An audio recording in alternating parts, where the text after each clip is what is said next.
Je savais bien que le jour où j'avais acheté ma voiture, je m'étais fait arnaquer. Forcément, j'ai acheté la seule voiture au monde qui ne vole pas.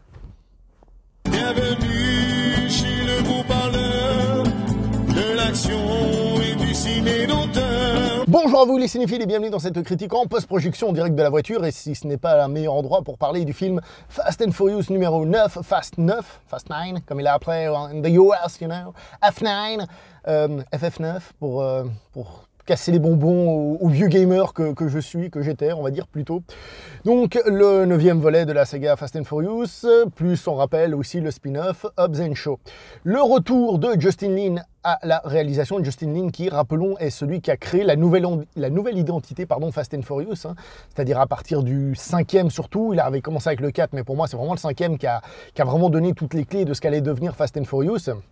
C'est-à-dire des films, on va pas se mentir, dans lesquels il fallait pas trop utiliser le cerveau, hein, fallait le laisser au repos, et prendre le spectacle tel qu'il était, un peu fou, un peu exagéré, avec ce Toretto donc ce Vin Diesel qui était carrément une image presque sacralisée dans le film, plus qu'autre chose et tout ça. Donc, on a ce retour aux sources.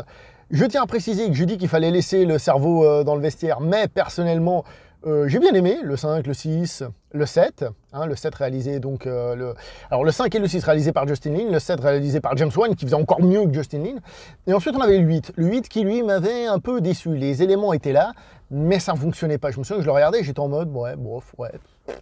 Et donc le retour de Justin Lin est pour moi une bonne nouvelle, surtout qu'on dit que c'est l'un des derniers, deux derniers, un truc comme ça pour finaliser la saga, donc sur la base, c'est un bon truc. Au niveau du casting, je vais déjà vous parler de ceux qui sont pas là. Il n'y a pas Jason Statham, il n'y a pas Dwayne Johnson. Pourquoi? Pour la simple et bonne raison que déjà Dwayne Johnson et Vin Diesel se sont pas très bien entendus dernièrement.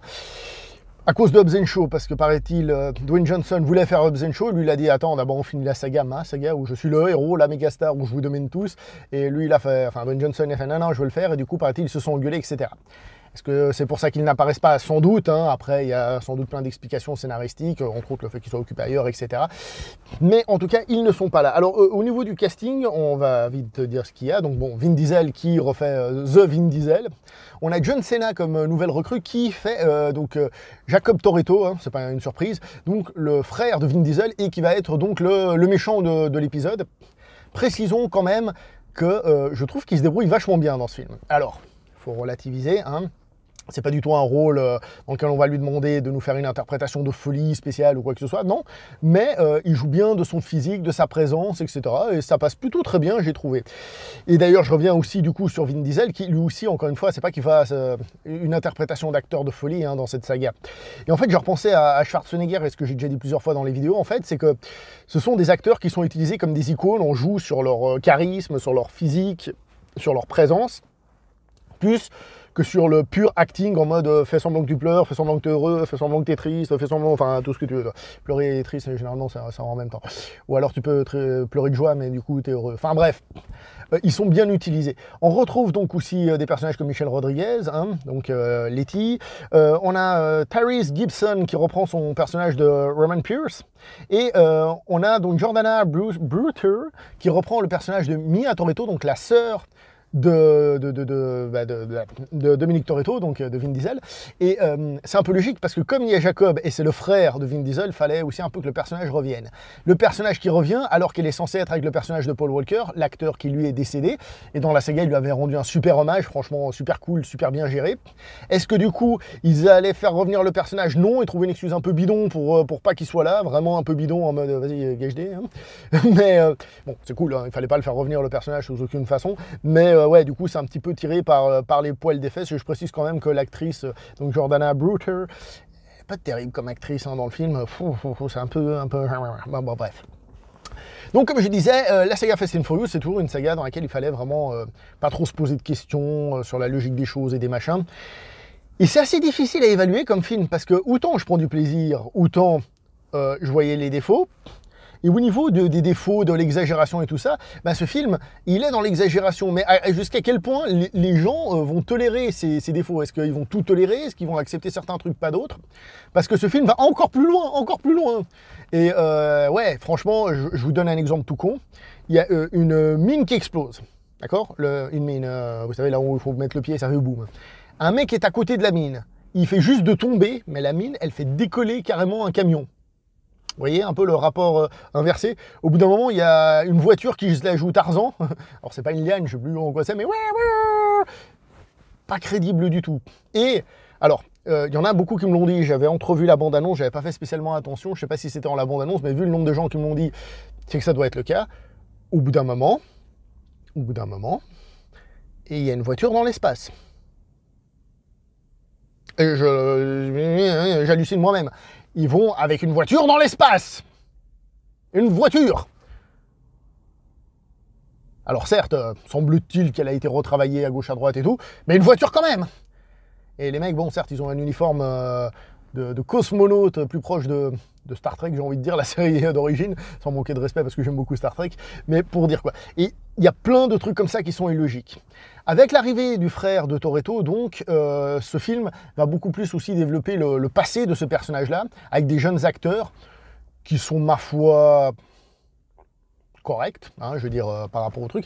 Je pense qu'il y a eu un travail, alors, je suis pas certain, hein, parce qu'au niveau des voix, ils ont fait en sorte que ça se ressemble, parce que justement, Vin Diesel a une voix très spécifique, donc il fallait que ça ressemble un peu. Alors je sais pas s'ils ont pris un acteur qui avait la même voix, ou un acteur qui arrive à faire à peu près la même voix, à peu près. Hein. Ou alors s'ils l'ont retravaillé par ordinateur, je penche un peu plus pour la dernière option, hein, mais ils ont essayé de faire un lien. Et encore une fois, leur background de pourquoi ils s'aiment pas, machin, truc bidule, c'est un peu tiré par les poils du cul, faut dire les choses comme elles sont. Donc encore une fois, il faut laisser le cerveau de côté, mais à quel point est-ce qu'il faut le laisser de côté? Est-ce qu'à un moment donné, ça va pas trop loin? Est-ce qu'à un moment donné, on dit pas, bon, stop là, s'il vous plaît, on reprend, quoi. Au niveau du scénario, toujours, bon, je vais pas vous mentir, le 8, il m'avait un petit peu ennuyé, comme je vous ai dit, et donc, du coup, je me rappelle à peine de la situation finale de tous les personnages, à la fin du 8, mais ce qui est marrant, c'est qu'il y a un petit côté Mission Impossible, on a déjà dit que ça devenait un film d'espionnage, là où au début, c'était des films de tuning, on va dire, un peu policier, mais là, maintenant, ça devient limite complètement un film d'espionnage, limite, Toretto, il est là, il y a l'équipe qui débarque à la Mission Impossible, il lui pose votre mission si vous décidez de l'accepter pratiquement, et le film commence. Tu fais, ah ouais, bah, il manquait plus que ça s'auto-détruise. Les scènes d'action, honnêtement, elles sont plutôt cool, hein, faut pas se mentir. La première scène d'action et tout, en voiture, tout, ça fonctionne plutôt bien. Alors évidemment, on est toujours dans l'exagération, tout ça. On peut faire le lien avec le reste, mais je trouve qu'elles sont plutôt cool, et c'est là que l'intérêt du film remonte. Parce que, un truc que j'ai oublié de dire aussi, c'est que c'est un film qui du coup essaye de se la jouer très mélodramatique sur certains trucs, hein, le passé des personnages et tout, mais est-ce que ce genre de film peut se permettre de supporter une charge mélodramatique vu le type de film? Un peu compliqué. Moi j'ai trouvé que ça s'étirait un petit peu en longueur, j'ai trouvé le film un peu long. Bref, les scènes d'action sont plutôt correctes, et après, voilà quoi, en fait je vous ai tout dit, hein. Après c'est juste une question de ça, ce truc là il est pas bien, ce truc là il est bien... voilà quoi. Et du coup, je pense que l'appréciation du film, comme j'ai déjà dit, dépendra de chacun, comme pour tous les films, vous me direz. Mais surtout à quel point est-ce qu'on est tolérant, pas tolérant. On a toujours été tolérant avec la saga. Est-ce que là, ça ne l'est plus? À quel moment est-ce qu'on dit stop, ça suffit? C'est compliqué, c'est compliqué, c'est compliqué. Voilà quoi, il y a des personnages qui reviennent, je ne veux pas tout vous dire, je ne veux pas tout vous spoiler. Sur certains personnages qui reviennent, encore une fois, on vous prend un peu pour des voilà quoi. De toute façon, si on prend la saga et on regarde toutes les personnes qui reviennent, bref. En d'autres mots, le film, personnellement, je ne l'ai pas aimé, je me suis retrouvé un peu comme devant le 8, hein, même, du coup, même pendant les scènes d'action, au bout d'un moment, je me suis dit... Je les regarde, mais je ne suis pas pris dedans. Je me souviens, j'étais au cinéma là, et je me souviens que je pensais à ce que je ressentais pendant le 8. D'accord, la même chose, en mode, ouais, celui-là, il fonctionne pas. Il y a un truc qui manque.